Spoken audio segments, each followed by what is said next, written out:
Classes of life insurance policy. Okay, so we have a couple different classes of life insurance, and we're going to skip group life just for a second, and we're going to go to ordinary life insurance. So let's make our little chart up here on the board. So this is ordinary life. We have three different types of ordinary life insurance, which you can utilize this acronym to remember. WET stands for whole life, endowments, and term. All right, so these are the three most common types of ordinary life insurance. These could be purchased on an individual or a group basis. Usually you're going to see them on an individual basis.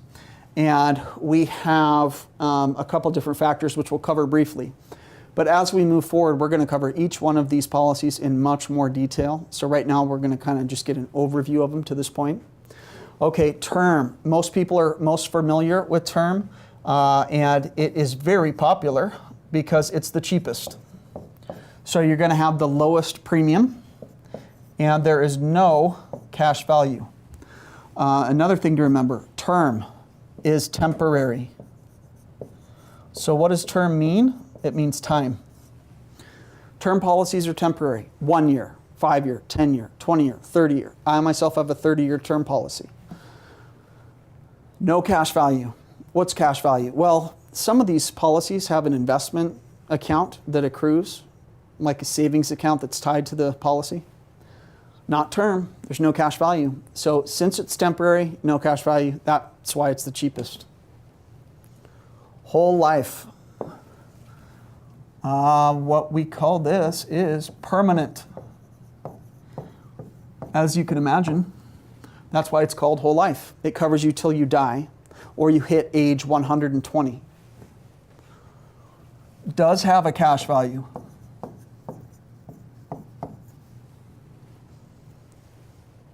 And is somewhere in between term and endowments as far as the expense would go.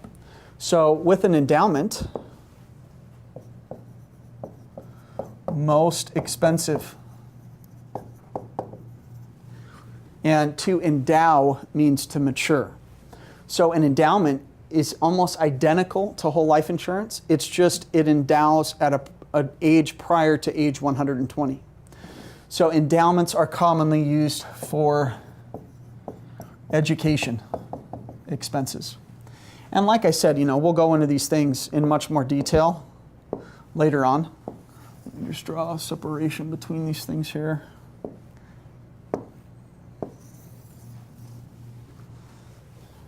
Okay, so we had ordinary life.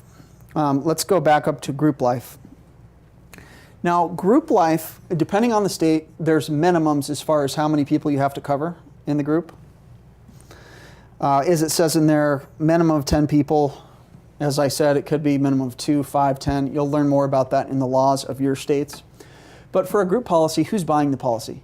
Employer. Who are they providing it for? Employees. Are they required to provide it by law? No. It's a fringe benefit. Who pays the premium? The employer. Who gets the policy? The employer. It's called a master policy. Eligibility, such as you have to be a full-time employee, you have to have worked here for 90 days to be able to enroll. Who sets that? The employer does. If you're eligible and you enroll, you get what's called a certificate of insurance. That's your policy, your proof of coverage.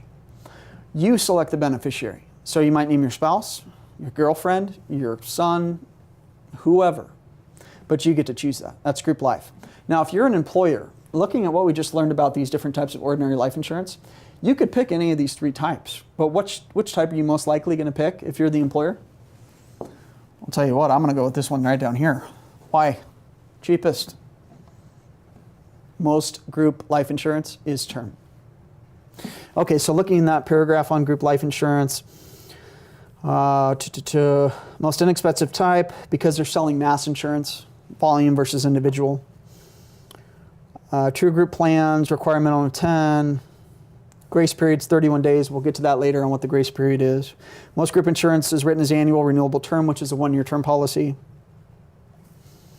Okay, and then looking at ordinary life insurance, kind of going through it a little briefly here. Number 1, whole life, sometimes called cash value life. It's considered permanent, as we said. Covers you until you die or until the policy reaches maturity, which is age 120 on all whole life policies. The next paragraph talks about the face amount, which is the policy amount, the death benefit lump sum amount paid out when you die to the beneficiary. 2, term, considered to be temporary. Term means time. Written for a specific period of time as underlined. Endowments, they talk about there, as I said, utilized for educational purposes. And you determine when it endows and mature at age 65, at 85, at 45, whatever it may be. The shorter the length till endowment, the higher the premium's going to be.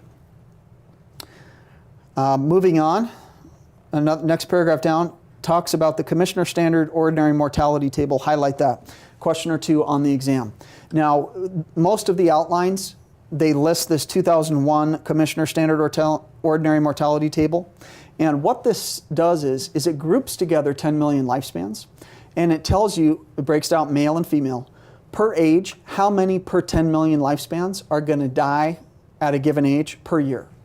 Now remember, we talked about the law of large numbers. They can't tell you who's going to die, but they can tell you approximately the number of individuals per 1,000 will die of the 10 million every year at that certain age. So, if you get that, where you go to work, they'll provide that to you. So, they provide it to you. You can't look on it and look for your name or anything. Obviously, that'd be pretty freaky. But, it's going to tell you on the average per 1,000 how many people will die at a particular age. Who dies younger on the average, males or females? Males. So females, historically, based on statistics, have a longer lifespan. So let's see, if I was to ask you this, who has a higher mortality rate or death rate? A 60-year-old male or a 60-year-old female? It would be a 60-year-old male.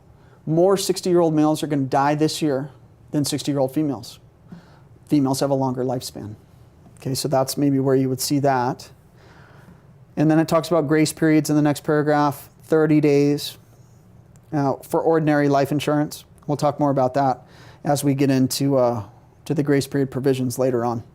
All right, so we move to our next concept here, which is industrial home service life policies. Actually still around today, but originally were created in the 30s and 40s. And there's some things that are specific to this type of policy. You might have one question or maybe none at all on this. But people used to go door to door. Insurance agents would go door to door. They called them debit agents because they go door to door selling them. They were low value amounts and they covered final expenses, funeral expenses primarily. That's all that they were for. So very low cost. And the debit agents would go collect the premiums once a month. So let's see what else grace periods. Grace period is 28 days. So that was a differential in the industrial life policy as well. 7 days in a week times 4, 28 days. Debit agents, low coverage amounts. These days is sold by direct response mailing, which is just they send a mailer out to 50,000 people. Now we get to the next heading, non-participating policies, participating policies. All right, so we covered this in general insurance, so I am going to test your knowledge right now. I hope you're ready. We have mutual insurers, and mutual insurers issued what type of policies? Participating or non-participating? Participating. Why? Who own the mutual? Policyholders. If they declare a dividend, the dividend gets paid to the policyholders. The policy gives them rights to participate in dividend distributions. Are dividends paid to policyholders of a mutual taxable? No. They're classified as a return of overpayment of premium.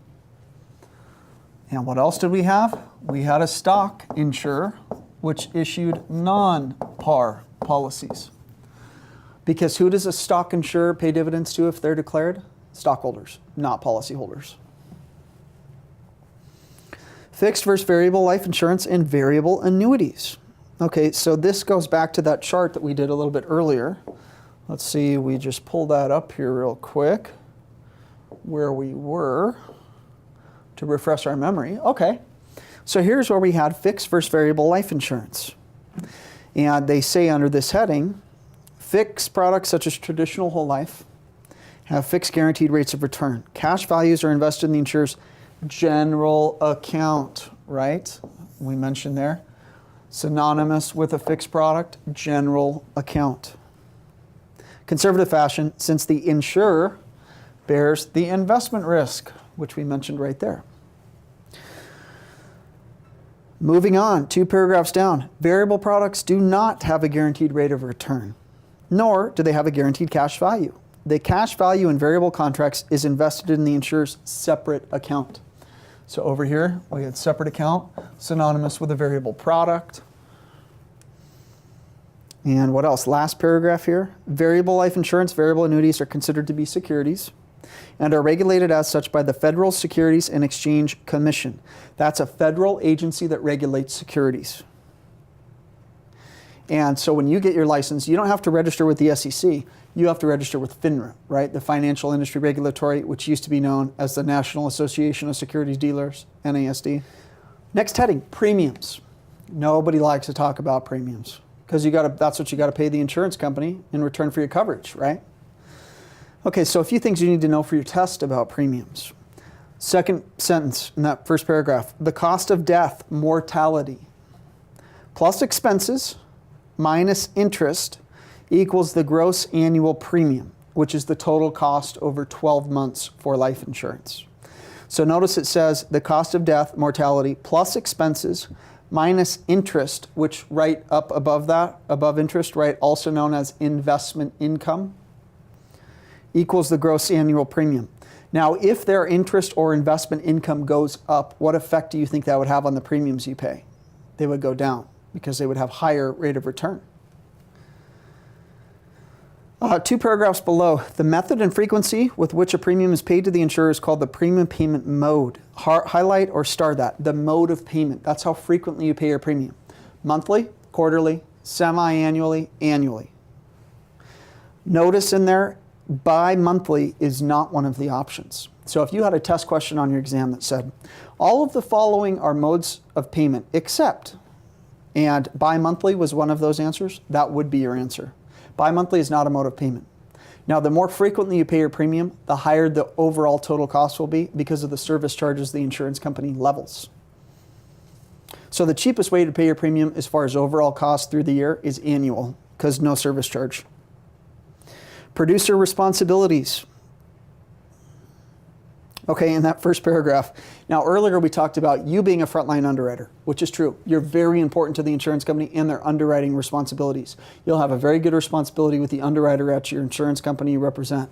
Remember, the underwriter was the person who was on salary, working at the insurance company, determining if they're going to issue a policy or not. Now, in that first paragraph, state law prohibits insurers and producers from engaging in untrue, deceptive, or misleading advertising in connection with the solicitation of life insurance. When soliciting life insurance, producers may not refer to the Life and Disability Insurance Guarantee Fund. What is that? That's a state fund. So you're going to learn more about that in the law section. But that's a state fund that provides protection if an insurance company goes broke. You cannot use it as an inducement to make a sale and say, hey, by the way, we're safer because we're covered by this guarantee fund. If we go broke, they'll cover your loss. It's against the law. Next paragraph, when you're out there selling insurance, you must give all people a buyer's guide and a policy summary. One thing I want you to know off to the right there with the policy summary, the policy summary is not required to list the beneficiary in the policy, but it just summarizes everything related to the policy. Okay, now going further down on the page, purchasers may utilize one of the 2 methods as explained in the buyer's guide to compare the true cost of insurance. Interest adjusted net cost method.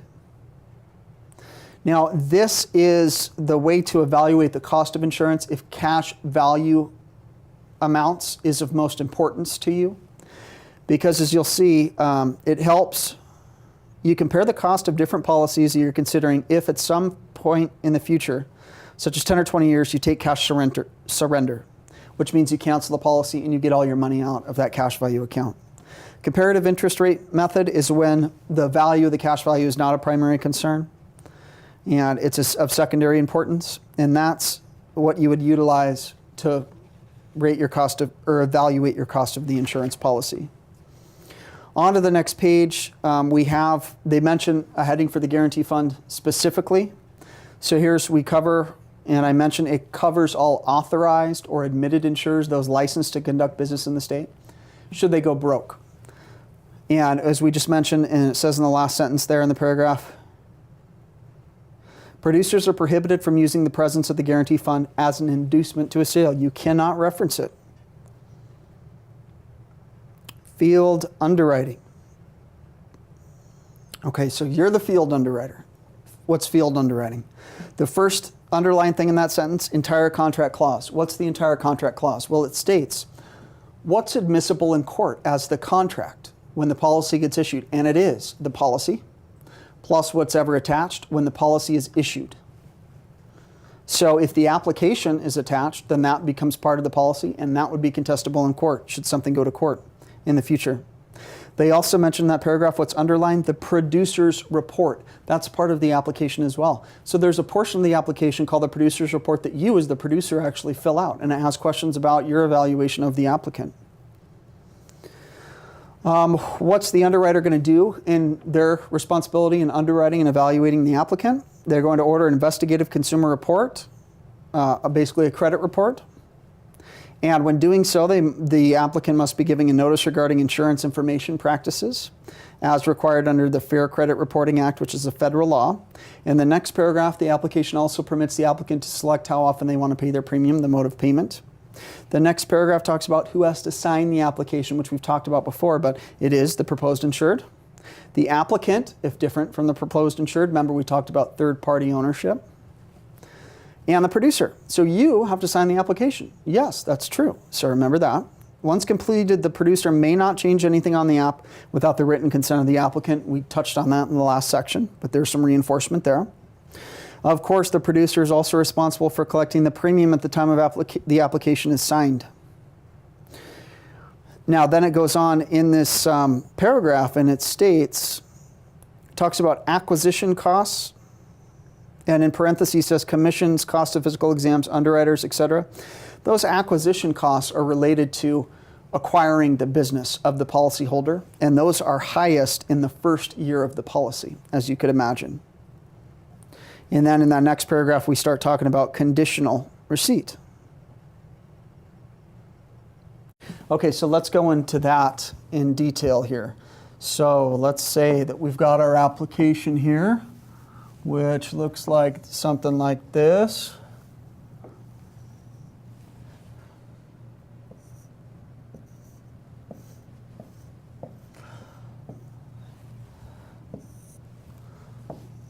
Okay, so here is our insurance application. And further from this, let's just give an example. And let's say that you come to my house and you're going to sell me some life insurance. So I'm the applicant. Now I'm going to fill out this insurance application. And I want, the amount of coverage that I want to purchase is $250,000. I fill out the application and I give you the initial premium. Now, if I do that, you have the right in most situations to issue me what's called a conditional receipt, which is down here at the bottom of the application. So conditional receipt, I can just tear right off the bottom. You would just tear off the bottom and provide to me as the applicant. Now, the conditional receipt is never given out unless there's been money paid. It's a receipt. When do you get a receipt if you haven't paid for something? You don't. The conditional receipt is never given out unless money's been paid. And if money hasn't been paid, coverage cannot go into effect because consideration has not been met. Remember when we talked and learned about consideration? Okay, so I give you the initial premium, you give me a conditional receipt. When can coverage go into effect? Well, let's give some dates here. Let's say that, all right, you come out and meet with me. This is October 1st. And I fill out the application and I give you the money. You give me a conditional receipt.